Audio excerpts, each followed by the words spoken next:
Welcome into another episode of Betting the Pitch. I'm your host, the real underscore G Warner, and this is a World Cup edition. Everybody get excited. It's the first podcast I've done for the World Cup. I haven't had one since the podcast started. I think we're in like the 140s of episodes now, though. So we're well deep into this. We've done Euros, we've done plenty of international competitions and things of that nature, but this will be different. The biggest and greatest sporting event on earth, and I'm going to get you ready for it. Go through each of the World Cup groups with some futures identified, potentially order of finish in the groups. There's a million props that you can also bet on for the World Cup, and I was going through a lot of them today. Still haven't even finished going through them all. I'm sure more will be added even from there. And if you have any requests of what you'd like me to go over, I'm debating a prop episode potentially down the line, but we only have a few days until the World Cup starts. But I wanted to get this out there as soon as possible so that if you guys have questions, hit me on the real underscore G Warner on Twitter or in the comments on Apple Podcasts, which I know a lot of people are listening there. But I feel like I've been getting a little more or a lot more growth on Spotify as well. So thank you if you're joining me on that app or Overcast or on YouTube, wherever you're finding this. I appreciate it. And feel free to interact with me wherever you're looking at it. But probably the easiest way to get in touch with me is at the real underscore G Warner on Twitter. So like I said, we're going to go through each of the groups. This is not going to be discussing the individual lines for the round one or match day one of the World Cup, but I'm going to go through more from a futures lens or futures point of view. So group stage and also long term.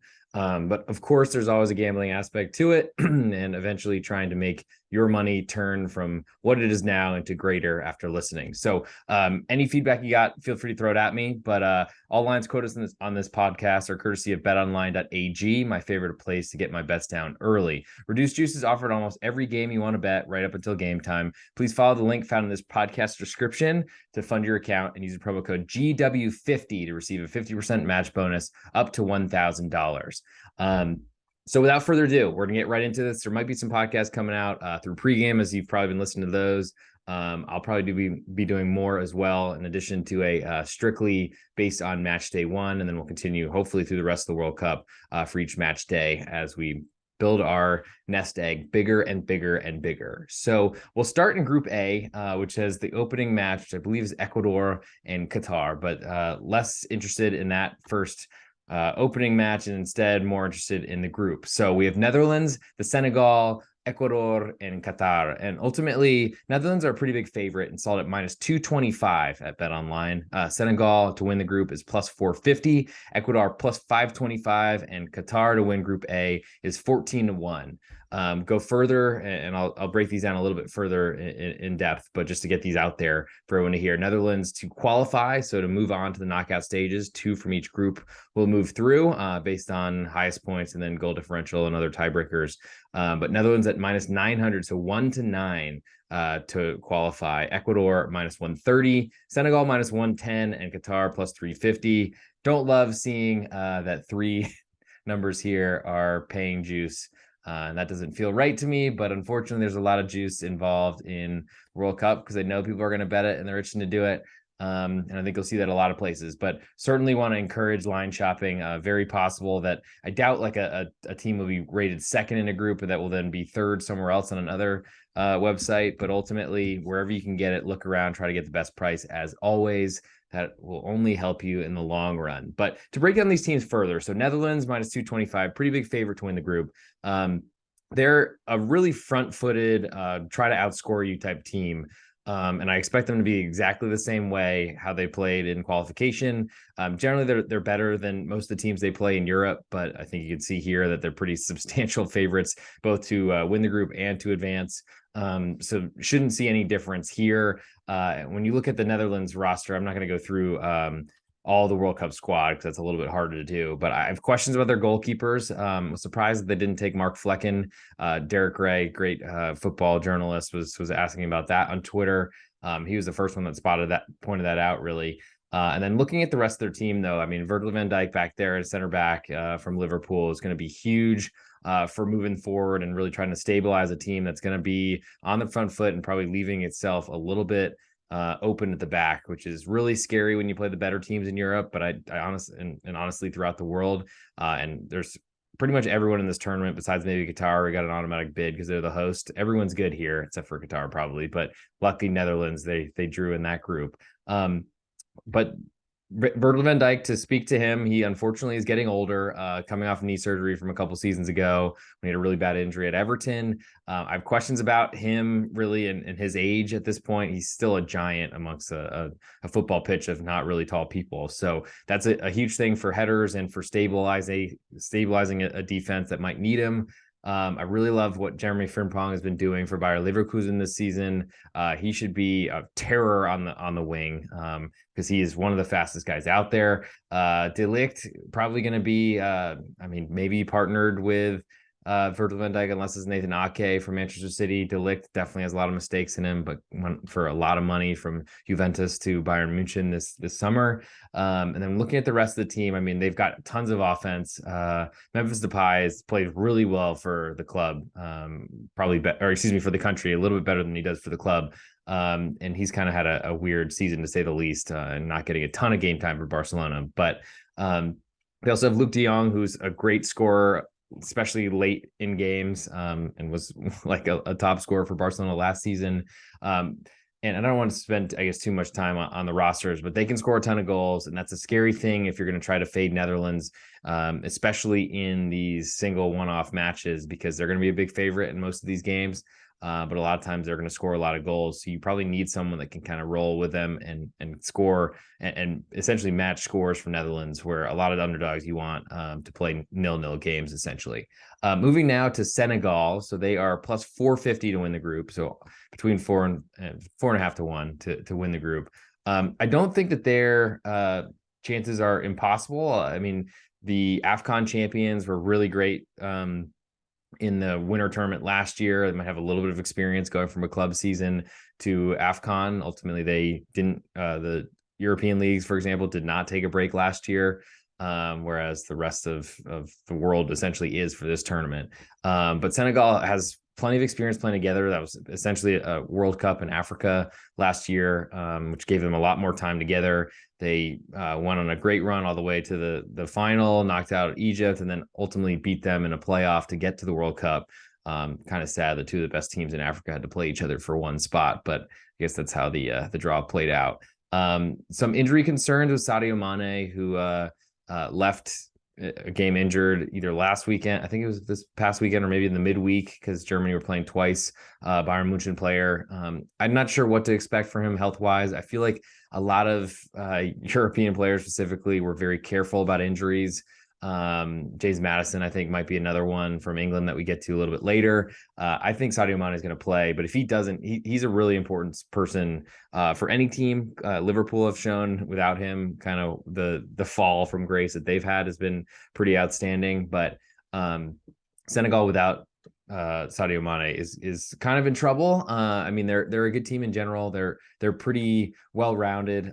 They have a lot more scoring talent than you'd think, but not really well known. So I feel like they're gonna live under the radar a little bit. I do have questions a lot about the African continent and how they defend. Unfortunately, I feel like that's a weak spot for them. Certainly a lot of speed and athleticism in a lot of the African teams, but defense is generally where I'm most concerned. And Senegal, I think they're stronger defensively than most, especially most African teams. I think that's how they won AFCON, but and I think that the hard part for them when they go up against the Netherlands is they don't really have enough offense to hang with Netherlands, and I think their defense is gonna be problematic against a really good European side.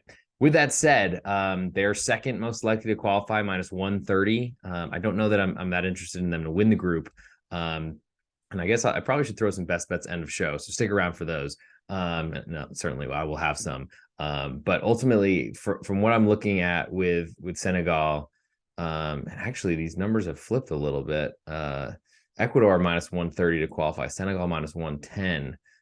That seems weird to me. I don't know why. Senegal have shorter odds to win the group and longer odds to to qualify, but that's probably something that should be rectified. Maybe that's some value we're uncovering live on Bet Online right now as we speak. And that's why you come to Betting the Pitch and follow the real_G Warner on Twitter.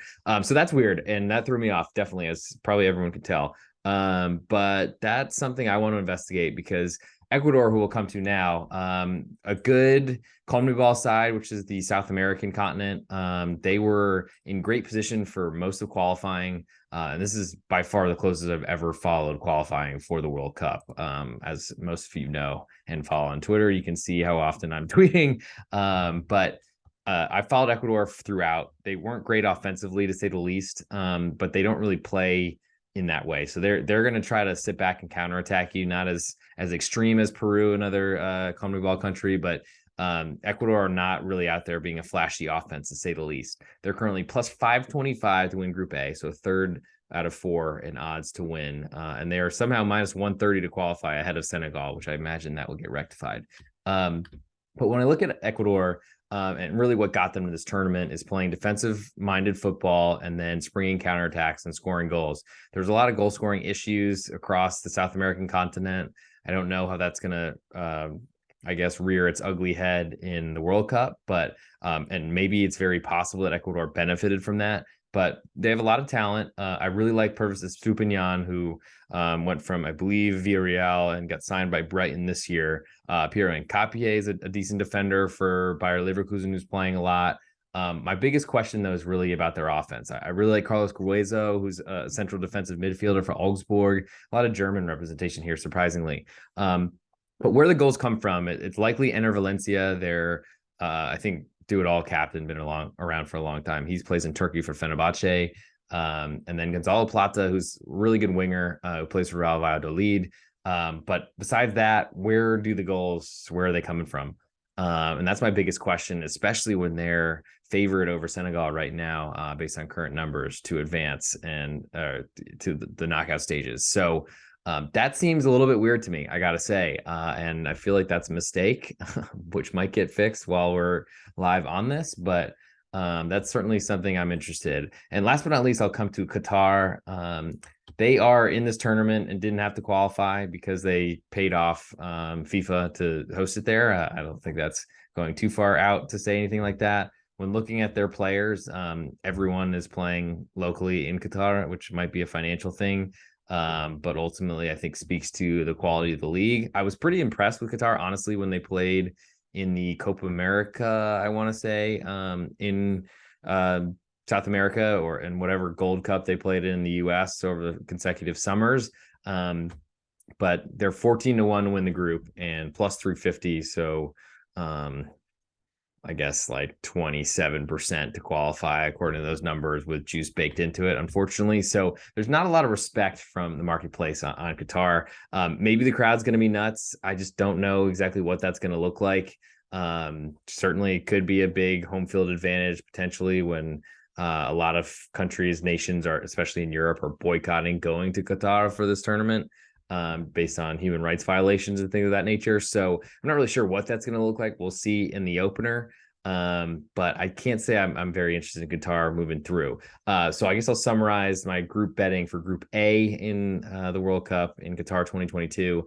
I'm not going to buck the trend. I'm going to take Netherlands to win the group. But I do think Senegal, especially if Sadio Mane is healthy and it's able to start that first game, for example, I think they could give Netherlands a little bit of trouble. And I think they're way more likely to advance than Ecuador. So I'll make my best bet from this region. I'll go Senegal minus 110 to qualify. And I feel pretty good about that, though I feel like that's going to ultimately change. Next we'll go Group B, England, USA, Wales, and Iran. Currently England a minus 260 favorite, pretty sizable to win the group. The USA a plus 475, so nearly 5-1.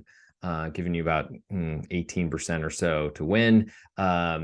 Wales at plus 550 are, I think, a lot better than most people think. You don't really hear much about Wales besides Gareth Bale playing golf, but they're really scary, especially because he becomes Superman when he plays for the national team. And then Iran at 18-1 to win the group it's a pretty high number for a team that's capable, that has some good goal scorers that play throughout Europe.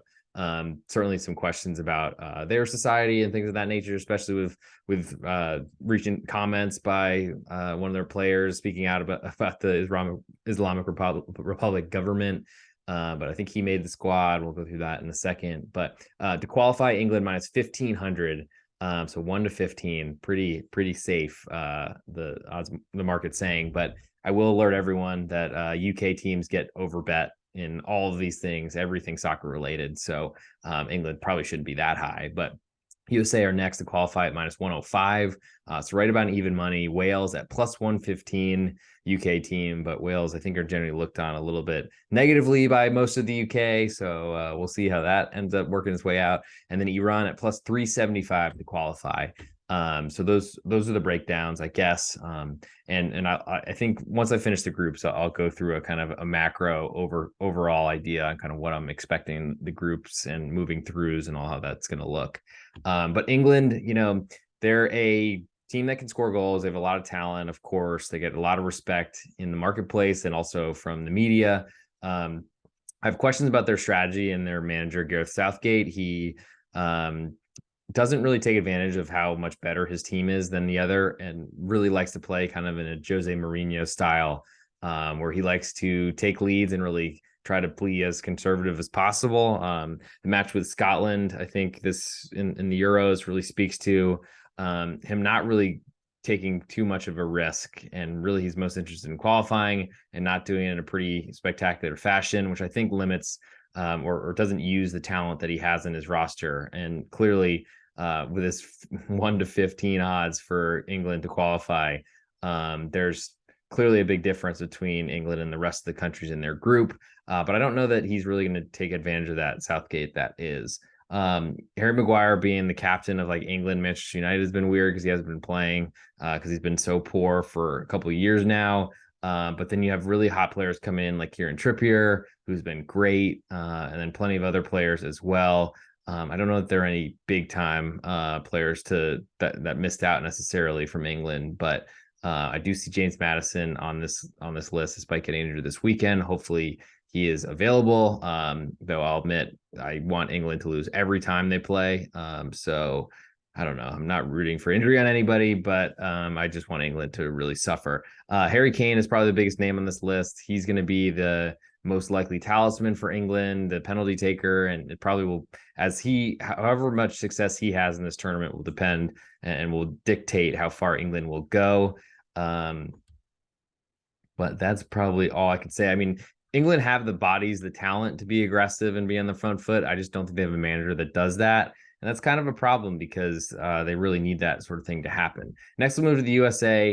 No, you probably can tell from my accent or lack thereof, depending where you're listening from. I know they've got a lot of listeners in Germany. Appreciate all of you over there. I'm trying to get from other countries, but I guess the language is a little bit of a barrier if you don't speak English as your main language. Regardless, to all my USA peeps, thanks for sticking in. And I got to say, starting right off the bat at goalkeeper, I was really surprised not to see Zach Steffen in this lineup, but it gives the keys to the car to Matt Turner, most likely, who hasn't really been playing much for Arsenal, but has been really good in his time with the US. So that was a bit of a surprise. And just ultimately, because I think everyone here in the US follows the US men's national team most closely of all the international teams. You might follow your club teams closer, but anyway, the US, we essentially, and I use we pretty lightly because I definitely bet against the US more than I bet on them. But the USA does not have a great goal scoring offense. And I think that's probably going to be a little bit weird in this type of tournament because they're not the dominant force like they are in CONCACAF. There's been great results besides not making the last World Cup for the USA. So there's plenty of talent, ability, all that sort of stuff. As I probably need to fix my light because it's not shooting anyway. Good thing to find out like 20 minutes into a podcast. But regardless, the US, I'm questioning their offense quite a bit. I think that they are not going to be seen too differently than probably anyone besides Iran. Underdog to England, certainly. Probably right around pick'em with Wales and Iran a slight favorite. I'm not in love with the USA offense, and I think there's questions there. I think their defense is better, but they haven't really been tested a lot because they haven't played a lot of great competition and because CONCACAF is so weak. I even have some concern about Iran in that matchup, definitely. So we'll see what happens there. I think Wales are going to be a really tough out. And I guess I'll jump to Wales now, which is essentially the Gareth Bale experiment, or how he goes, that team goes, even more so than Harry Kane. He's someone I'm looking at for potentially goal scoring props, because he's definitely taking penalties and will be taking every free kick from near the box. I'm not sure how many Wales will get, because they're likely not going to have a ton of possession, which speaks to a little bit more of who they are, but not a bad team ultimately. They have players all over England's Premier League and other leagues as well.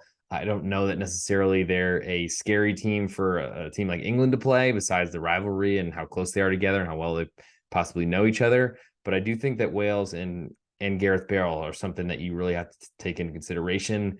Brennan Johnson has been playing really well for Nottingham Forest and starting every match this season. Plus Kiefer Moore playing for Bournemouth, starting every match for in the Premier League as well. Is such a tall player that really that height kind of matters in soccer, because there are a lot of very short players out there. So that's concerned. Daniel James is a great speedster on the outside. I think when you look at then questions, so their midfield also fairly strong with Aaron Ramsey, who's been playing pretty well for Nice. Harry Wilson, who's been playing for Fulham as well. I think the biggest question then is their defense, and really how can you trust Wales to defend? But I think they try to take that into consideration. They recognize that's not their strong suit, so they sit in a lot of times and counterattack, which is exactly what I want with an underdog. I don't want my underdogs to go out there and trying to outscore the other team, because I just feel like it's a really hard game to do if you're the worst team and you're trying to outscore your opponent. But I think Wales are going to try to muck up all these games, try to be really physical, and essentially try to stop every attack that's coming from a team that might look to be better than them. The only one in this group that's lined worse is Iran, which that might be a little bit different of a game. But I think Wales against the U.S. in the opener and also against England will be very conservative, very protective of their own box. And I think that's a really important thing. And lastly, that'll get me to Iran. And I guess I'll hide what I'm about to say about what I think will happen in this group. But Iran, so they've got a fair amount of players that are local to the Iranian league, with Persepolis, Esteghlal, but then they have some players throughout Greece and other places throughout. But I think the biggest names are Mehdi Taremi, who's a starting striker for Porto, who you've seen in the Champions League a lot of times getting sent off, but which is certainly a concern. A lot of times he'll do that from like dives, which is even more ridiculous.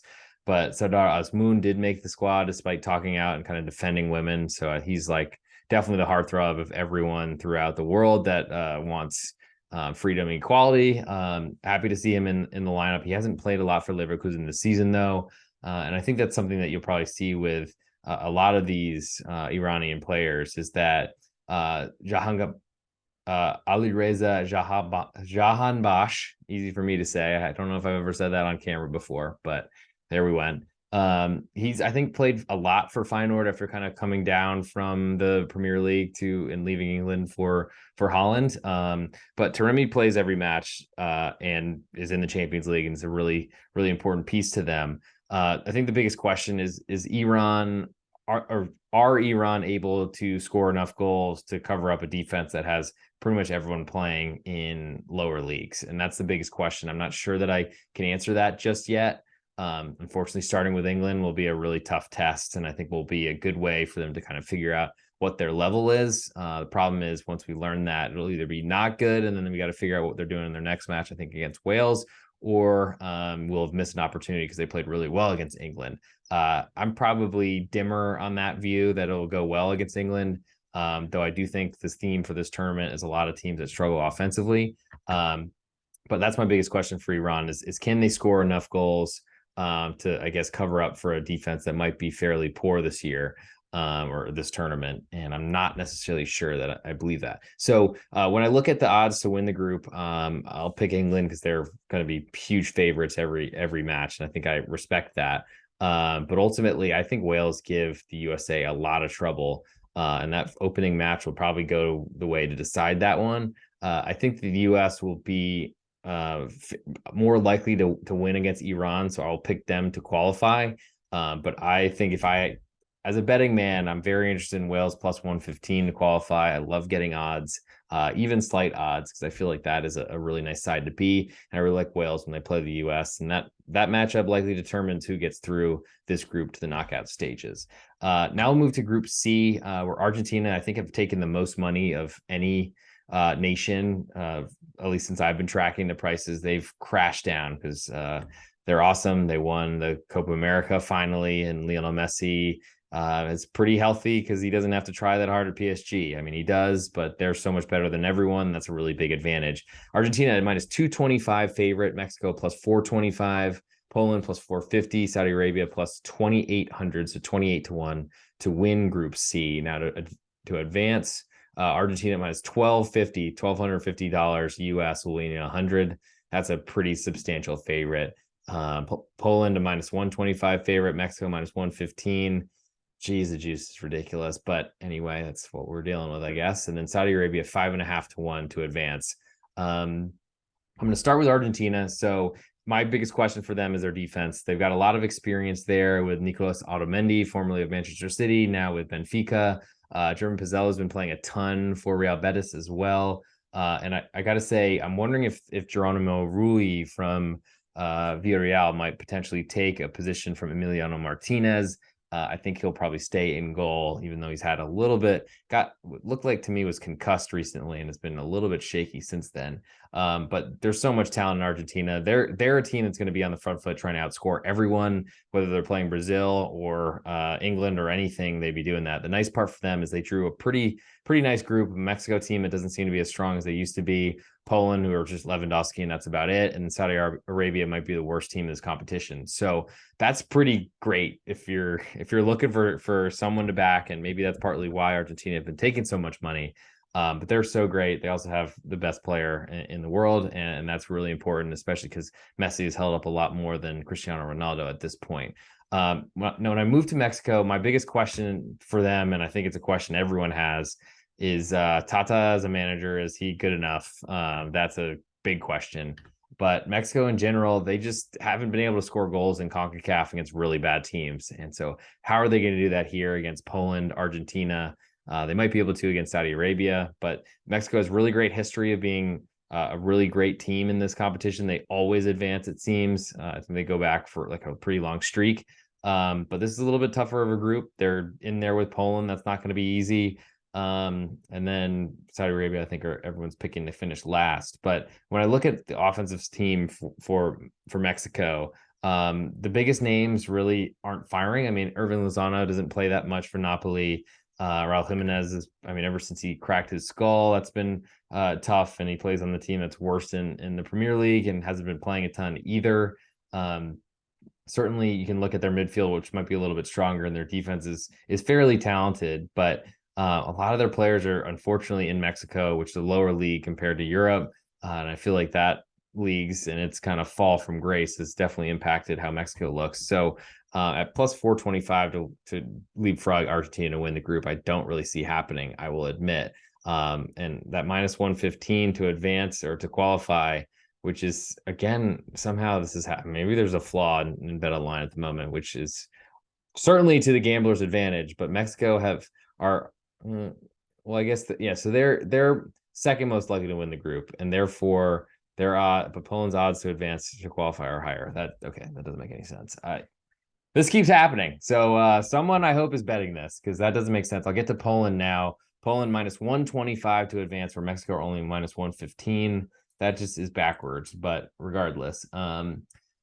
When I look at Poland, as I mentioned earlier, they're Robert Lewandowski only, which is certainly something because people don't have that. I don't really know that he plays too often with Arkadiusz Milik, who's a really good goal scorer for Juventus at the moment, and has kind of shown it where they're using Marseille last year. He's got a lot of ability, that's for sure. And the problem is where you go from there. With Jakub Kominski coming up from Wolfsburg, he's been playing really well under Niko Kovac, but it's probably not a name that a lot of people knew coming into this. Zielinski's been playing so well for Napoli, kind of with the team. So is he. My biggest questions are ultimately in their defense. When you're starting Jan Bednarek, who just doesn't seem to be able to stick in the Premier League as your best center back, Kamil Glick, who's in in Serie B in Italy and he's fallen. I mean, he's old and unfortunately pretty slow. That's going to be the matchup, I think, in this group. It's Poland against Mexico to see who can get the better result there, or ultimately if they draw, who does, I guess, better against Saudi Arabia, wins by bigger margin, because Argentina is going to be really tough for either of them to get through. So my question, I guess, in this group ultimately, and I'll get to Saudi Arabia in a second, or maybe just skip them because I don't have much to add. My question between Poland and Mexico is Mexico, can they score? We know Poland can, but can Mexico score, or can they, I guess, solve their goal scoring problems by having enough success against a porous Poland defense? But I didn't really see that happen against pretty sunken defenses, to be fair, but they struggled against teams like Costa Rica and who are in the World Cup, and we'll get to soon. But ultimately, a lot of teams that aren't anywhere near the level of Poland. So I like Poland to advance, and I also like Argentina. Obviously, they're probably going to win the group by 1,000,000 points. Might win all their matches, but I don't like Mexico, and I'm hoping that we might see some U.S. or North American skew in some of these books catering to the U.S. that might see a lot more Mexican money, which maybe explains why they're a little bit more likely or to advance. I guess they're. I mean, okay. I'm gonna stop trying to explain that those numbers that are clearly nonsensible. Moving to Group D, and this I think is going to be one of the best groups out there. Got two halves and definitely two have-nots. So the real battle is going to be at the top between France and Denmark. Australia and Tunisia will close out that group. Currently, France a minus 240 favorite to win the group. Denmark plus 220. Australia then at 18-1, sharing those odds with Tunisia. And ultimately to qualify, we have France minus 1,300, 1-13. Denmark minus 290, $290 wins you 100. Australia plus 325, and Tunisia coming in slightly lower at plus 350. So wide open group, not really. Everyone's expecting France to get through, and they're a lot more likely to win, though it's a pretty small number for a team as talented as France are. But Denmark have had a lot of success. Like specifically, they had a really great run in the Euros, but also just beat France recently. They were in the same Nations League group, which both those teams were taking seriously. And so Denmark plus 220 is very interesting to me. I'll put it that way. France at minus 240. So France are one of the most talented countries out there. They have so much talent everywhere. They could have picked 3 teams for this and still been one of the best and one of the favorites to win. But the problem is that they hate each other, it seems. They don't get along very well. Little things in the dressing room throw them off. It crashed them out of the 2010 World Cup in South Africa. There's like a player revolt. These are different players now, but ultimately same sort of problems seem to happen right as they were entering camp for the Euro a couple summers ago. Or maybe that was last summer. I don't know. Time has all run together since COVID. But when I look at France, they have everything you can want at every position. Kylian Mbappe is the best player in the world. Certainly the most scary. But there's a lot of flaws, fractures that seem to come out, and we'll see if they hit any adversary. I mean, if everything goes well, France is going to be playing champagne football and they're going to look great and they're going to kill everybody potentially. But there's a lot of range of outcomes for them because of the fractures within the dressing room. So there's not really even much you can point to about weaknesses or anything like that. It's really just, can they get along, which unfortunately seems to be more difficult. So I'll spend some more time talking about Denmark plus 220 to win the group. And that's a number that I've already said I'm very interested in. Kasper Schmeichel as the goalkeeper is tried and true back there, and certainly plays a lot better for his country than he does for his clubs. He's now at Nice after Leicester had to try to sell and shed some salary. Simon Kjær, who's just returned to AC Milan, really important leader, saved Christian Eriksen's life in the Euro when he collapsed last summer, but he's been injured a lot, but has kind of returned back. I have some questions about Andreas Christensen, who's been not playing a ton for Barcelona, but ultimately got that big move from Chelsea. And then Joachim Andersen, who's so trustworthy back there. Biggest question for me, it's not really about their defense. It's about how often and how frequently can they score. Striker is a little bit of a scary thing for them. Kasper Dolberg not playing a ton for Sevilla. Yusuf Poulsen is a great player, leader, it seems, but he hasn't really delivered in a long time. Martin Braithwaite, who's had a pretty good career, surprisingly, and then moved from Barcelona across to their big rivals in the city of Barcelona, crazy, to Espanyol. He's been playing a fair amount, but that's ultimately where my questions are. I think trying to keep Christian Eriksen healthy on the pitch. He had a good goal for Manchester United this weekend at Fulham. He's their creative 10 and very important to how their offense functions, features. Højbjerg, Pierre-Emile Højbjerg. He is the defensive midfielder there, also teaming with Thomas Delaney, who's not afraid of getting a yellow card, to say the least. I really like, though, the makeup of Denmark. They play together. They're a team, while France are a bunch of individuals, and I think that matters. Despite a lot of Denmark's and the Danes being spread out across all of Europe's big leagues, they're still together, a unit, and that's most important to me. Australia, I don't have much on. Certainly more well-known players than Tunisia, who do have some themselves. I think the biggest names are goalkeeper Matty Ryan from FC Copenhagen, formerly of Brighton and Real Sociedad. He's not very good, but I think is their main goalkeeper. So that kind of speaks to what Australia have there. And I think the other names that I'm looking for, I'm not really seeing the one. Aydin Rustic from Verona. He's a good player, and I mean, there's not a lot to really talk about, unfortunately, with Australia. Though they're going to be fighting with Tunisia, and if one of them gets a result and a win from that match, that gives them a chance to move on. For Tunisia, there's pretty much Wabi Khazri is a really good striker, scorer, and I mean, we'll see if how much of an impact he has. Unfortunately, with a lot of these smaller teams, and Tunisia pulled off a pretty big upset, if I remember correctly, to get to the World Cup. I just don't really know what to do with them, because Elias Skiri is a great central defensive midfielder, but he doesn't have a lot of help. He's going to have to be in the hole playing, basically trying to fight Tunisia for their lives, and that's going to be hard. Dylan Braun, I didn't know he was Tunisian. I thought he was French, but good to see him there. But there's a huge talent discrepancy between these top two teams. And ultimately, my best bet for this Group D, I'm going to say that Denmark win. So they're plus 220 to win the group. I think that they're a better team, more cohesive than France. They've had better success, just beat France recently. And I think France, they have all the talent that you could ask for. But Les Blues, they have struggles keeping it all together. And I think they're going to run into a really tough contest with Denmark, and Denmark will win the group.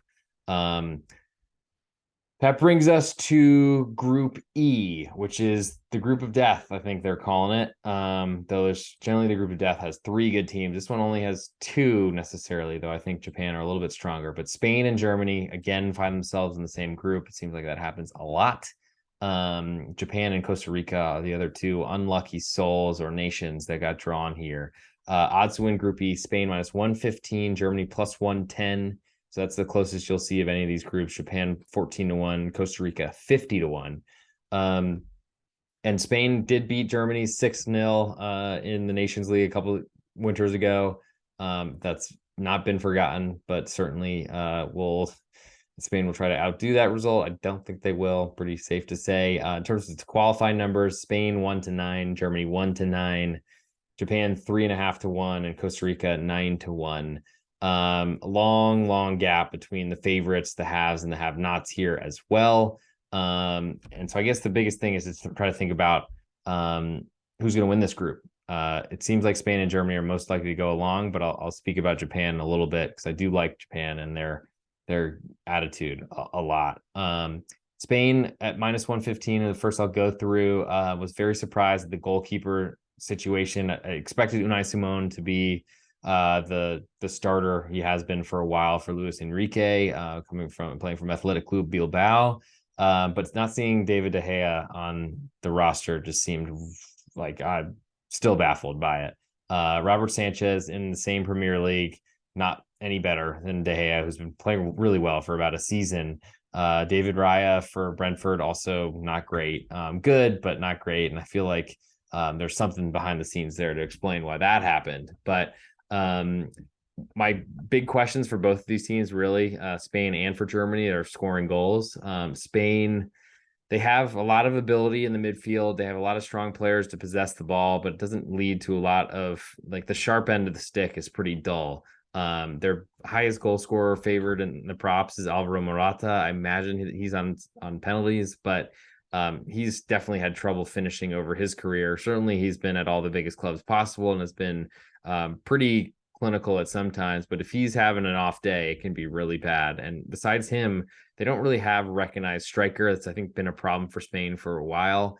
And they don't have Borja Iglesias on this roster, unless I'm missing something. So I'm not really sure what to say about that, but Spain are going to try to pass the ball into the goal, and that's a big problem as a big favorite. And they're going to have to do that as they are picked, based at least the marketplace is picking them right now to win the group, though ever so slightly over Germany. But that makes me more interested in Germany. I don't love the 6-0 loss because it's really hard to lose that badly. I know one thinks snowball, but that's really bad. As for Germany, Manuel Neuer, the goalkeeper, seems to be healthy, and he's really important to the way that Hansi Flick likes to play for Germany, which is very aggressive, front-footed, high lines, high defensive lines, and really daring the other team to beat you, because that essentially puts more of your players in the other opponent's half, and that gives you a better chance to score goals against teams that are sitting in, which will certainly happen against both Japan and Costa Rica. With that said, and this group could certainly be decided by if Spain draw against Japan or Costa Rica and Germany beat them both, they're in really great shape to win the group, and that matters for facing a second place or runner-up in the opposing group in that first knockout stage, because all runner-ups play group winners and group winners play runner-ups, as I just said. For Germany, though, I still have questions about their goal scoring. Timo Werner get well soon, but he's missing due to an ankle ligament injury, and that's a problem for them because he's got so much pace and is really scary from the wings, but he's not a good finisher, and I think it might be even a better situation that he won't be there. Though, who do you replace him with? Leroy Sané is awesome. Also has a ton of pace. Germany's certainly not struggling in that category. Kai Havertz, I think, was supposed to be the goal scoring forward, but just really hasn't kicked on at Chelsea. Certainly hasn't done what he was doing at Leverkusen before the big money move. He misses chances for fun, and unfortunately, that's a big problem. Serge Gnabry is a great forward, and essentially, I think they're going to be trying to create the Bayern Munich offense, which is essentially what Hansi Flick was doing when he was the manager there. And I got to say, as the underdog here, I mean, I probably would have liked either Spain or Germany, whoever was the underdog, but I don't think it's that unrealistic for Germany to win this group. Even if they draw Spain, certainly if they won, that match is going to matter big time. But I think it's ultimately your performances against the other two teams in this group. And I think Japan and Costa Rica can both put up a fight against Spain. They're going to have 85% of the ball, probably not that high, but like 80%. And they're going to struggle to win by a lot of goals. And if the other team scores, Spain don't have more than 2 goals in them, I don't think. And a lot of times it's really hard for them to even get to 2. Nicolas Füllkrug, seeing him added to the German squad out of nowhere, essentially, because he's been so hot in the Bundesliga, is huge because they don't really have that center forward. I don't think he was really going to be a player on the list, but glad to see him there. And Jamal Musiala, one of the best young talents out there, teams up pretty perfectly on Bayern Munich with the rest of the great players they have. But Leon Goretzka and importantly, I think also Joshua Kimmich, 2 Bayern players that know how to play together, that have some offensive ability, but really know how to mess things up in the middle. They're used to playing against on-rushing counterattacks, and they do it really well. So I'm getting more and more bullish as I talk about Germany right now. And that'll bring me then to Japan, who I think were a team that I was looking to try to push forward and say would advance, until I saw that they're in a group with 2 of the best nations in the world at soccer, unfortunately.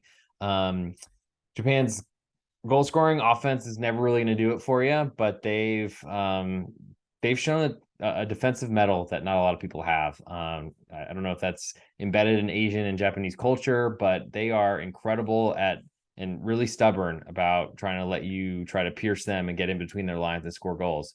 I think they're very underrated in a lot of positions. The performance this season of Daichi Kamada ultimately for Eintracht Frankfurt has been so good. And I don't see that stopping. Ritsu Doan, a really good creative wing, has been having a great year for Freiburg and was awesome in the Bundesliga before a year hiatus in Holland. Takefusa Kuba, Kubo, formerly of Real Madrid, was in a Barca academy and has played at like every club trying to find his spot. They've got a lot of players that can come in off the bench, especially in create. And I don't think that that's something that a lot of teams have, especially based on the expectations of Japan against the bigger countries in their group, like Spain and like Germany. Defense is where it's all made. I like what I've seen from Wataru Endo, captain for Stuttgart, which is saying something. His teammate Hiroki Ito also really strong, and you just see that all over the place. Takahiro Tomoyasu playing a lot for Arsenal. I'm very bullish on Japan. 14-1 to win the group is too high, unfortunately, and advance only 3.5 to 1 against those two juggernauts is really hard. But they're going to be very high on my list of teams to back as an underdog. Potentially over a goal or at a full goal of insurance from Spain and Germany. Those are very likely to be on my card because I think Japan honestly could pull off an upset. And so getting a full goal of insurance is way too high, I think, but it's probably going to be where the line sits and closes. So yippee to me, and also reminds me that you probably want to wait till right before kickoff before you bet these underdogs, because they might climb all the way up, because there's a ton of money that doesn't really necessarily know what it's doing that's going to be on this tournament, and I think that's a great spot to be to bet an underdog. So for order of finish in this group, I'll have Spain. Man, I guess I'll pick Spain because I feel like they've had better success against Germany. But I like Germany plus 110 to win the group. Japan I'll have third, and Costa Rica I'll have fourth. I guess I did not finish Costa Rica, so apologies. I will go and talk about Los Ticos. Los Ticos basically have a great goalkeeper. That's an important part because they're going to be under a lot of pressure. Keylor Navas, who's fallen out of favor at PSG, but it's based on really age more than performance because he's been great. Gigi Donnarumma has not been perfect, but he's the big signing. He's the younger player. He's the one they're going to have for a long time. So that's kind of pushed Keylor Navas out. Looking at the rest of their team, and I watched a fair amount of them in CONCACAF play. It's amazing that Brian Oviedo is still playing. Or excuse me, that's not who I'm talking about. Brian Ruiz. There we go. It's amazing Brian Ruiz is still playing, though he's back in Costa Rica at this point. When I look around trying to find their best players, a lot of them are in Costa Rica. They've got some players in lower leagues in England. I don't know. There's not a lot to say about Costa Rica. 50-1 to win the group and 9-1 just to qualify for the knockout stages. They're going to play really defensively. They're going to sit back and try to make it hard for Japan, I guess. They'll probably be fighting Japan to try to get some points. So you might even see them come out against Japan, which I would not recommend. I think Costa Rica needs to sit in and defend this whole time as much as they can. And Spain and Germany will have trouble with that, but they'll also be used to it, I think, from playing Japan. So we'll see how far that goes. I'm not a buyer in Costa Rica, but like I said, I'll pick Germany plus 110 to win Group E as my kind of step out on a limb, and watch out for individual matchups in backing Japan, because I think they are a live dog, especially when they're getting more than a goal probably from the two giants in their group. Next, we move to Group F: Belgium, Croatia, Morocco, and Canada. Belgium minus 160 to win the group, Croatia plus 225, Morocco 9-1, Canada 12-1. And to qualify, we have Belgium 1-7, Croatia minus 215, Morocco plus 210, Canada plus 300. I'm a little surprised just looking at these numbers to see Canada rated so low compared to Morocco, but this is a little bit more of a competitive group, so I think it's easier for me to go through each of these teams. So Belgium as favorites to win the group, they are currently minus 160, $160 will win you 100. And I think they're going to have some trouble with Croatia and trying to outpoint them against Morocco and Canada. The good thing for Belgium to win this group is that they have an offense that can score goals, and you know they can do it. The problem is, how do you really trust them defensively? Their defense is very old. Thibaut Courtois is impossible to get by, as we've all seen with Real Madrid, but he doesn't have a lot of help in front of him. The age on a lot of these teams are incredible, or a lot of these players. I mean, I don't know that Wout Faes could start here, but he's part of why Stade de Reims were so good to me last season and why Leicester City have turned their season around. Once he started playing for them, Arthur Théâtre from Stade Rennais or Rennes has also been great, but he's 22. They have 4 caps combined together. I think I would play them now, but I imagine that Jan Vertonghen is going to be there at 35, plus Toby Alderweireld both of them playing in Belgium now as their career wraps up.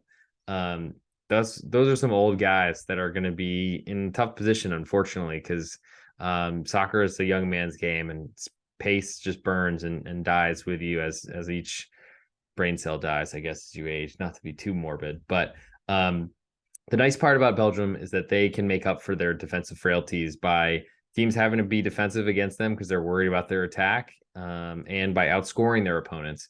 Jeremy Doku, awesome speed, and you can talk about everyone essentially on this roster. Highlight Romelu Lukaku, who hasn't done anything for a while, unfortunately, in the club level, but still is very scary as an international player, and has certainly not played every second lately. So he might be in a little bit more healthy of a state than he has been in the past. But everything will go through, and the best player on the whole pitch ultimately, and that's Kevin De Bruyne. But he's got 93 caps, 31 years old, probably will still have another World Cup in him after this one. But he's the scariest player to be against. Certainly, if he gets injured or misses a match or doesn't start, that is a major buy signal on the opponent because that line will correct. But he's so scary to go against, especially because I feel like he's responsible for at least a goal a match, and that's very scary. Moving to Croatia, who I did see live in Austria, in Vienna, which was awesome. I'm trying not to fanboy or gush too much over Luka Modric, but he was so fun to watch. My big question about Croatia ultimately is similar to Belgium, is age. Speaking of Luka Modric, 37 years old now. Keep it going, Luka. It's still got it, though. I wonder if he's going to be given 60 minutes, and maybe that's the max. But they've got a really strong central midfield with Mateo Kovacic as well from Chelsea, and Brozovic from Inter Milan. Both of them are upper 20s, but ultimately those three can play two positions, and that's pretty important. I think goals are going to be a question, unless, I mean, those midfielders are creating a lot of chances, but Andre Kramaric has not had a great season for Hoffenheim. Ante Budimir hasn't been playing as much for Osasuna, and Orsic is older, but certainly has had some good success on Champions League level for Dinamo Zagreb, but doesn't seem to move. I wonder if that's a lack of skill thing and not interested in leaving, though I assume he would for a lot more money than he's making in Zagreb. But at 29 years old, I feel like it's a little bit less interesting. And then Ivan Perisic also was probably he more than Modric actually stole the show, the game I went to. His crosses from the wing to the back post are just incredible. They make goals. He does that, and that's what this team can do. I think that can really bother Belgium, and I really like Croatia to kind of cause some problems there. Defensively, though, is some other issues. I do love Borna Sosa, but he's more of a wing than a wing back, I would say. He puts the wing and wing back. And unfortunately, when I look at the rest of their goalkeeper situation, is not great. Livakovic has been pretty good for Croatia, has been the number one for a while, so it's nice to have that consistency. But Dejan Lovren playing now for Zenit in Russia. I think that speaks to not having a lot of demand for his services, because I don't think anyone would be playing in Russia if they didn't have to right now. Domagoj Vida, who's been, 33 years old, but wouldn't have been shocked if he was 40. And Josko Vardiol playing for Red Bull Leipzig is not exactly the strongest backline possible. And Belgium are going to cause problems there. I do like that it seems that Romelu Lukaku is not going to be the big problem creator at this point, though, and that makes me really like Croatia. Next, I'll move to Morocco, and they're a really good team in Africa, but some part of my question is how Africa will perform on this stage. Achraf Hakimi is so fast, so talented. Definitely have his club wrong on Sporting News. I guess I should just give up on Sporting News being right about most of these things, because some of them have thrown me off, but hopefully these rosters are right. I really like what I've seen from Zaharia Abouklal for Toulouse this season. Really weird seeing a number 6 playing center forward, but he's been great. Sofiane Boufal is also really talented, playing for a really poor team in France. And you kind of see that Hakim Ziyech, I guess, is no longer beefing with the manager and is finally on the World Cup squad. So that's important. But the problem is when you get to the defense. Roman Saiz left Wolves for Besiktas, and I don't think that was because he was too good for the Premier League, to say the least. I think he's kind of finding his spot. I do like Mazraoui playing for Bayern Munich. Bayern Munchen, they've spent a lot to bring him in, so that's pretty important. But there's a lot for me.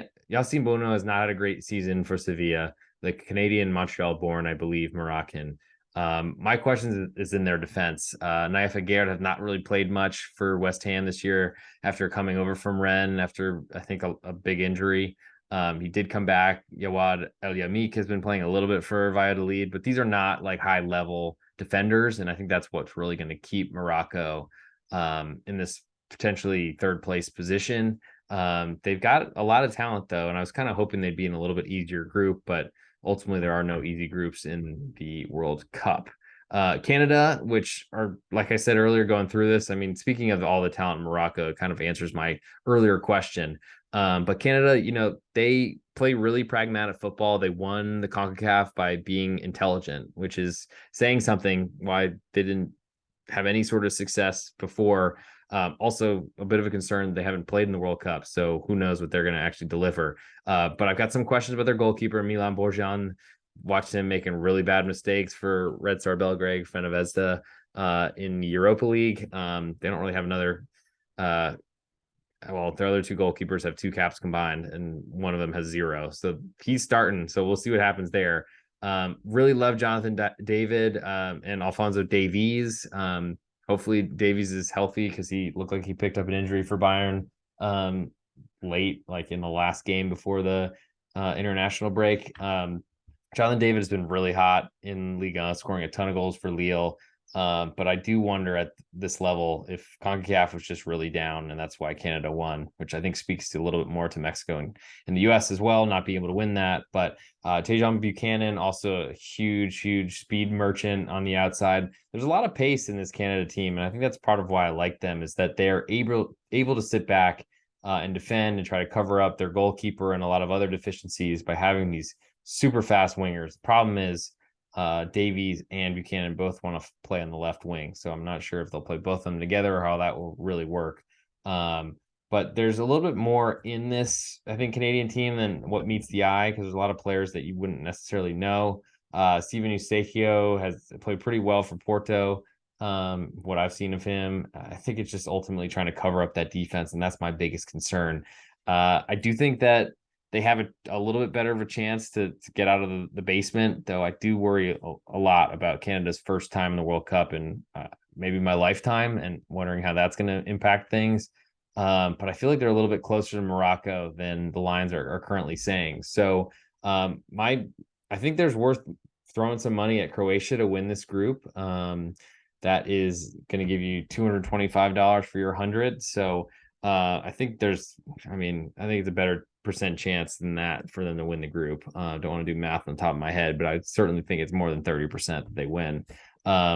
Belgium are really talented, but they have got a lot of questions in defense, and it feels like a lot like a Kevin De Bruyne show, with a lot of other players just not really firing right now. Maybe they turn it on for the World Cup, but I feel like it's an especially hard time to do that.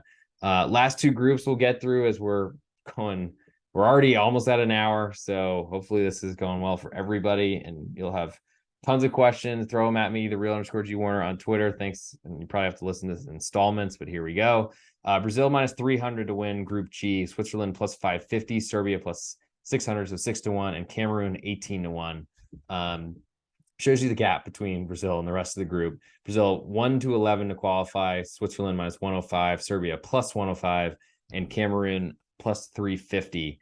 The odds, unfortunately, on the lower teams to get through compared to the big favorites in these are insane. But that's what we live in this world, because if you're a casino and you offer too good of prices, you probably don't stay in business very long.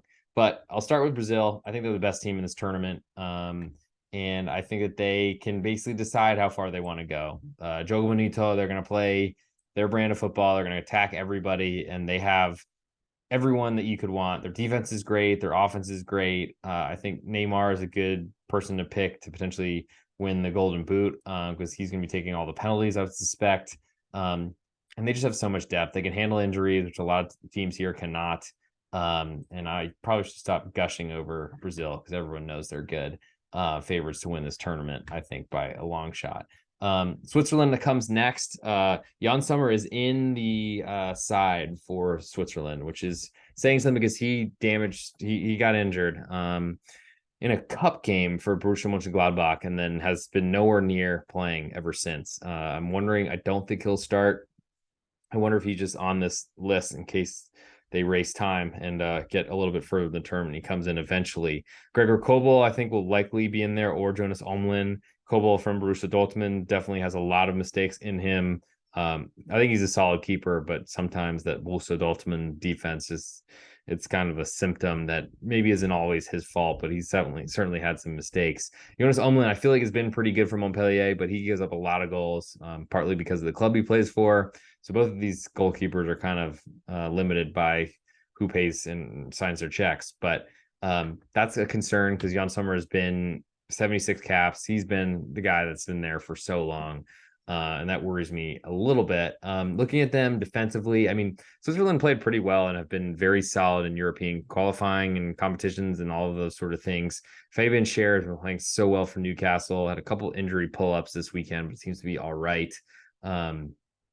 Besides him, I mean, I guess you have Ricardo Rodriguez playing on as a fullback. Nico Avelli probably another center back pairing with Schär, and then Vidma on the other side, a Mainz player.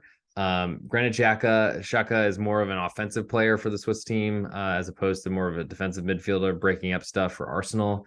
It's probably good and we'll keep him on the pitch more because he's no stranger to yellow cards, to say the least. But a pretty good center midfielder with like Dennis Zakaria. He's been really limited by injury over the last few seasons, and now is kind of a substitute or a backup for Chelsea, what was supposed to be potentially a Barcelona signing from a few years ago. Maybe better for both, that didn't happen. But my questions for Switzerland are how they score goals. Brielle Umbolo has had a great year for Monaco, but this is a little bit of a step up in competition, certainly against the Brazilian back line, maybe not so much against Serbia or Cameroon, but Noah Okafor is also another good potential, but at 22 years old, I haven't really seen him do it on the international stage. And I think this is his first World Cup, probably safe to say at 22. We'll see how that affects him. And then the midfield just doesn't really feel like it does a lot to me. Xherdan Shaqiri is playing in the MLS. That's not a great sign on how his career has gone. The Powder Keg is an awesome player and was so good in the past, but who creates in that midfield? I guess it's Granit Xhaka by default, and that's probably why he plays attacking midfield in this team and doesn't for Arsenal, because they have players like Martin Odegaard. But that's ultimately the service to Okafor or Embolo seems to be the question for me. Haris Seferovic, I guess, is also there, but I would consider him third most important striker on that roster. There's a lot of players there to break things up and play defensively, and I think that's probably what Switzerland will be known for. But it's hard to pull up a ton of points and ultimately try to outscore teams like in their group is Serbia, who are third most likely to win the group. So I'll go through the odds to win again. Brazil minus 300, Switzerland plus 550, Serbia plus 600, 6-1, and then Cameroon we'll get to in a little bit, 18-1. And to advance, Switzerland minus 105, Serbia plus 105. So I do like seeing this getting odds. Nice to see. But Serbia, not sure I trust their defense. They've got a lot of really great attacking options. How often did they score together? They were huge to essentially be guaranteed a spot in this tournament, and it forced Portugal to go through qualifying to get in, which is wild and a big upset. But Marko Dimitrovic or Predrag Rakovic are both, and Vanja Milinkovic-Savic, all decent goalkeepers that all seem like they could be the number one. I don't know if it's like American football where if you have two quarterbacks, you don't have one. That's a little bit concerning, but the defense in front of them is even more concerning. I assume it's going to be Milinkovic from Fiorentina. I guess. I mean, looking to see who would go next to him, it's really hard to say. I mean, that's scary to me as an unsettled back line going into this tournament. Maybe it's a little bit more settled in their manager's mind, but it doesn't jump off the page who starts. Like maybe Mitrovic from Getafe, but I feel like that's just biased towards Spanish La Liga being the second biggest one in the world. Milos Veljkovic been playing pretty well for Werder Bremen, but so I don't know really what that defense goalkeeper situation is going to look like.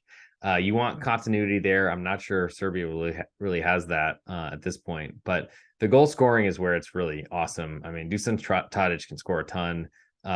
He's plays for Ajax, 33 years old, is getting a little bit older, but Filip Kostic, a winger or wing back that plays for Juventus, is so awesome. I just wish Juve were a little bit better so they could take advantage of him a little bit more.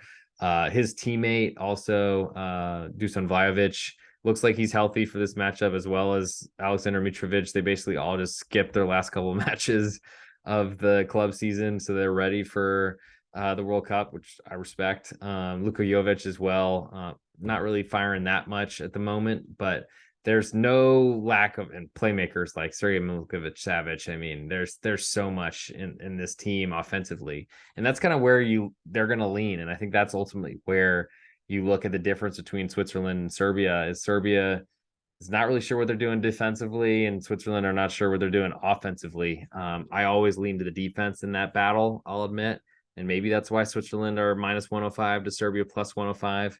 But I guess I should also go through a dark horse here, and that's Cameroon, who are expected to finish bottom. Not a lot of faith in them, to say the least. I love Karl Toko Ekambi as a goal scoring threat.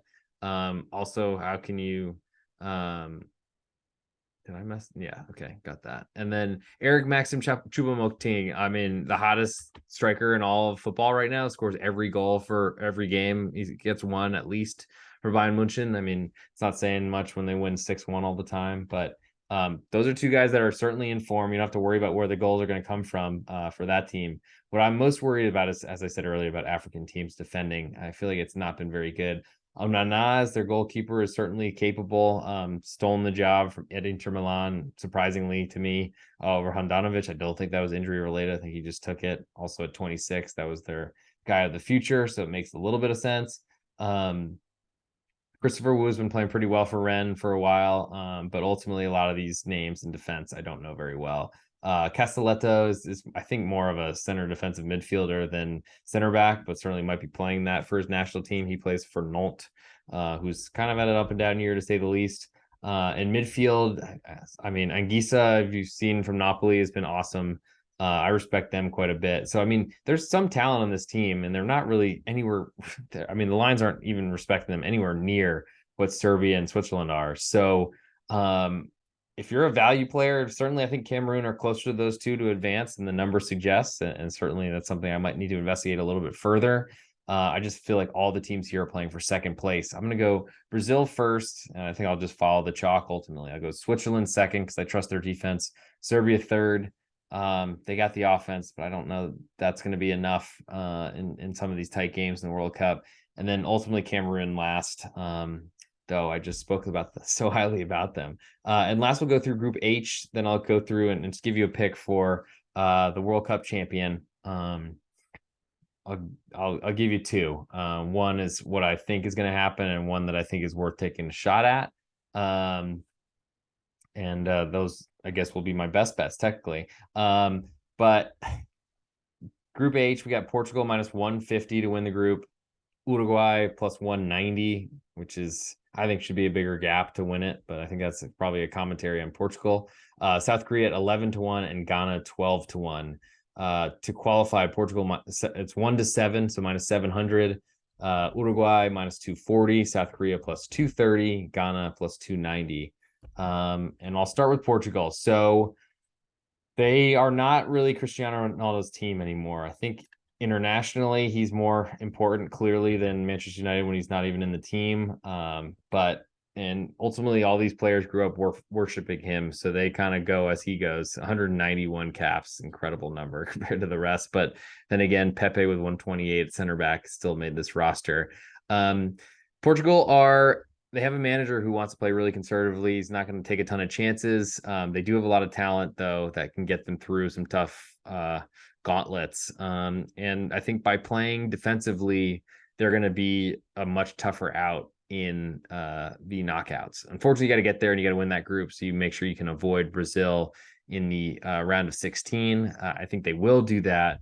And they have plenty of riches all over the place. It's kind of hard to say what's so good about them because they have so much. But Portugal, despite being a pretty low population nation compared to a lot of the rest of Europe, they're still so good and they have so many good players.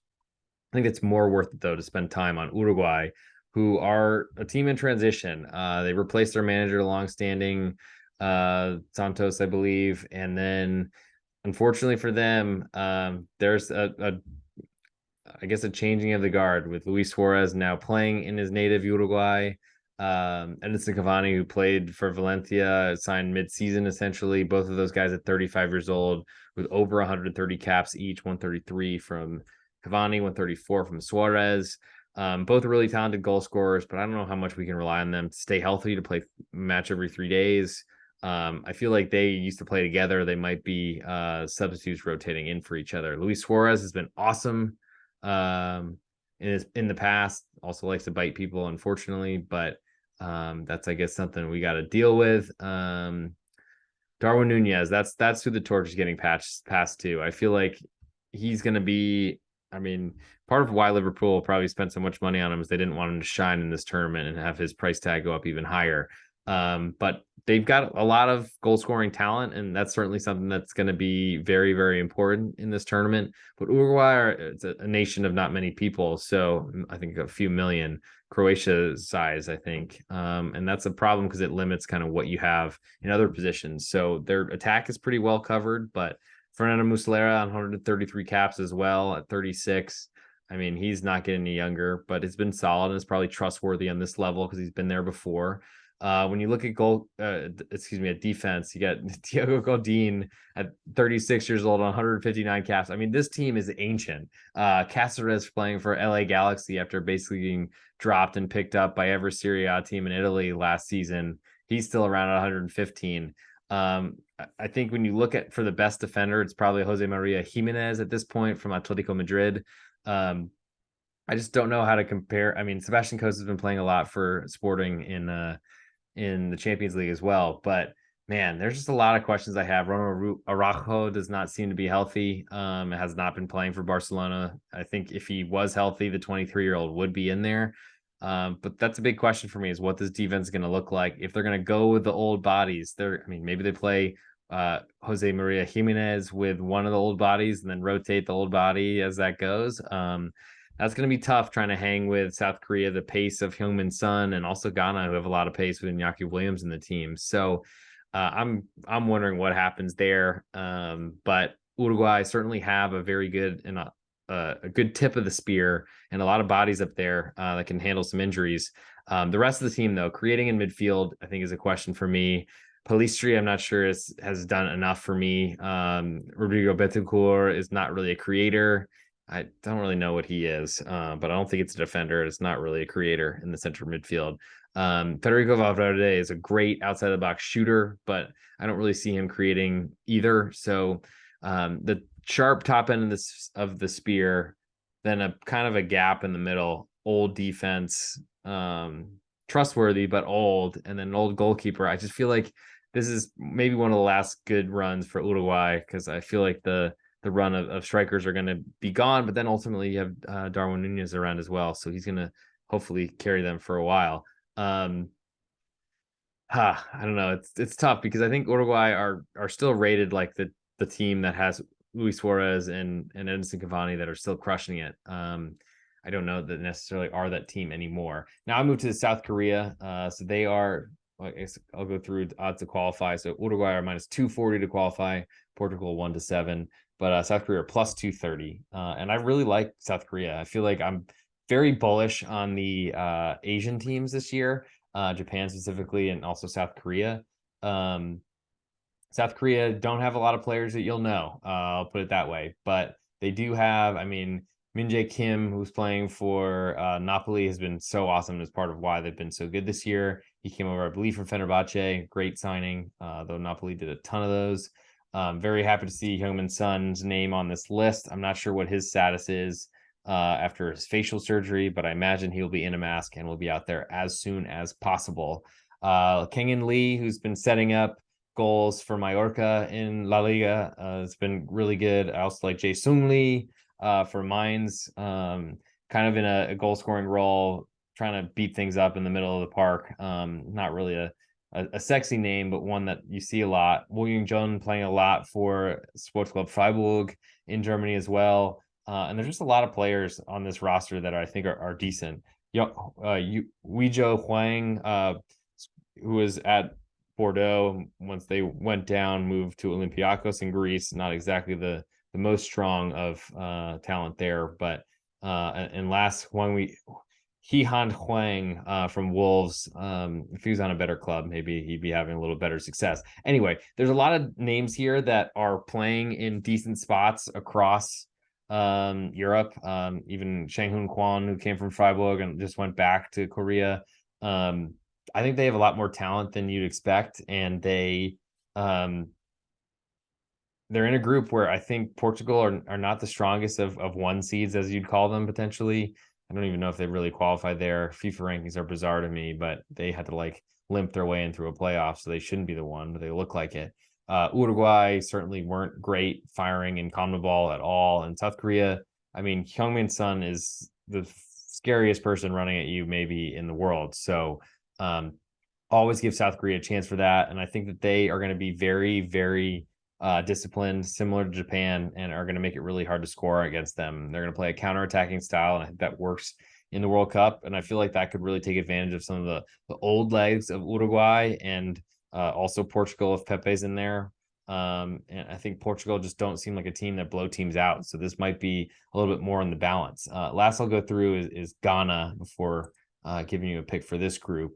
And when you look at Ghana, I think the biggest question, I mean, they were maybe fortunate to get it in here, got through, I want to say it was Nigeria, and also knocked out the Cote d'Ivoire, Ivory Coast before that. Incredible run to qualify the World Cup and deserved it probably. But Ghana, I mean, very important that they have Iñaki Williams to stretch the pitch. Similar, I mean, very similar to South Korea. I don't know that they are, again, as I've questioned the African defense for a lot of this podcast so far, that's over an hour long. I do wonder about the African defense and how they handle a lot of these teams, because Uruguay are going to cause them a lot of problems. Portugal are as well. South Korea maybe not as much, but I think that's going to be a game where both these teams are playing to try to advance and could get very open, which scares me a little bit more. But when I look at the Ghanaian defense, the Black Stars, you get Odoi playing for Bruges, who had a great Champions League, but doesn't really seem to be that strong. Terry Lamptey is not really a defender, and he's playing fullback for Brighton when he does play. He hasn't been playing a ton. Daniel Marte has big problems at center back, but probably plays in this team, as does a combination of Joseph Aidoo, who's been playing, I think, a lot better than Alexander Djiku from Strasbourg. I do from Celta de Vigo. So they have names, Mohamed Salisu for Southampton. They have these big names that are playing in big places, and ultimately got here playing pretty defensively to get through both the Cote d'Ivoire and also Nigeria, if I remember correctly. I think I'm remembering that right. But how they create goals is a question. So they basically, Thomas Partey got a big mistake that won them on away goals, I think, that got them to this tournament. Their defense is problematic. He's going to be a huge help there, trying to stop opposing attacks for sure. But then who creates up front? I mean, Daniel Kofi Kieré has been a new addition to Freiburg, has played well, but I don't know that he's someone you can rely upon on an international level. And Iñaki Williams has so much pace, but can't finish a sandwich or a sentence at this point. Jordan Ayew's not really great for Crystal Palace. Will certainly give you some energy and some effort. But I just don't know that there's a lot of goals that I see from Ghana. Their defense is problematic. They don't score a ton of goals. It's a pretty tough combination in a World Cup group with Portugal, Uruguay, and even South Korea. So I'm going to pick Portugal as the group winner. I'm very tempted to play South Korea, but I'm a little bit worried about Heung-min Son, his availability. So I'll pick Uruguay to move through, South Korea third, and Ghana fourth. So I guess I'm going chalk in that one. I don't know. I think there's some value in South Korea, especially after how well they performed in Russia as well, for them to potentially move on past Uruguay. I'm just not sure that I'm ready at this moment to make that selection. And that brings us now to the last part of the show. Thanks for hanging with. We're an hour and 18 minutes in, so you might need to listen to this in you got a few days to get this done, but here it is, all out there. Anything you got to me, _G Warner on Twitter. Hit subscribe if you're on YouTube or Spotify or Apple Podcasts. Give 5 stars, write a review if you could. Get more of these done, because ultimately the more impressions, the more people that are listening to my stuff, the more reason I have to do more episodes, as I've been doing like 3 a week, or maybe even more than that now. And we'll be trying to do something World Cup related as much as I can, probably for each match day. But anyway, back to what you're all hanging around for. So World Cup picks. My pick to win the World Cup will be Brazil 4-1 odds right now to win the whole thing. I think they are the best, though that's why they're rated that way. And the odds are giving them a 20% chance to win. It's probably not that high, so I don't know if there's value necessarily there. But where I do see value is Denmark 33-1 to win the World Cup. They had a really great run in the Euro despite the crazy near-death experience of Christian Eriksen. He seems to be pretty healthy, or as healthy as he can be. Is an important part of creating in that midfield. I feel like they're in a really tough group with France, but if they can get through it, they can then send France to the other side, who then have to play Argentina in the first round if Argentina wins their group, which I expect them to. And ultimately, they can end on the right side of the bracket that might only see them going through England and a winner of potentially Germany and Portugal. So I love Denmark. I love the way they play at 33-1. I think there's a great chance that they outperform those odds. I mean, it's hard because you have to get into hedging probably eventually, but I'm also a believer that hedging is for gardeners. And I feel like Denmark with a 33-1 ticket in the World Cup final would be pretty crazy. Would be uncharted territory for them. But I do think the momentum of the Euro run just last summer, I think it was really, really impressive. I guess it was technically 2 summers ago, but last summer year-wise. So I'm going to go Denmark 33-1 as my best bet for this episode to win the World Cup. I'll let you figure out how to manage hedging once they get through, but I also think that they win the group and put France on the wrong side of the bracket, and that'll be a huge part to make that 33-1 stand up. Again, you can follow me on Twitter, @thereal_G Warner. We're an hour and 21 minutes in. If you hung with me live, I appreciate it. Give yourself a round of applause. But throw something in the DMs, hit me on Twitter. We'll be putting out a contest, a free contest on pregame.com in the forums, a Survivor contest that I'm trying to get some sponsorship dollars for as we speak, so we can pay somebody. I think I'm also going to participate because I want to win. I don't know, probably won't be eligible, but anyway, look for that on pregame, and I'll spout that out somewhere, either on the European Soccer Betting Podcast, Mackenzie Rivers, or on one of these beautiful podcasts that you'll see. I'm expecting to do one more at least for the single game lines. So for the match day 1 of the World Cup. So stay tuned for that. Be well in the meantime. And if you see any injury news or anything crazy about changing formations from managers or beat writers or teams or anyone close to any of these teams, shout them out, because that's important to find. @thereal_G Warner on Twitter. Thanks for joining.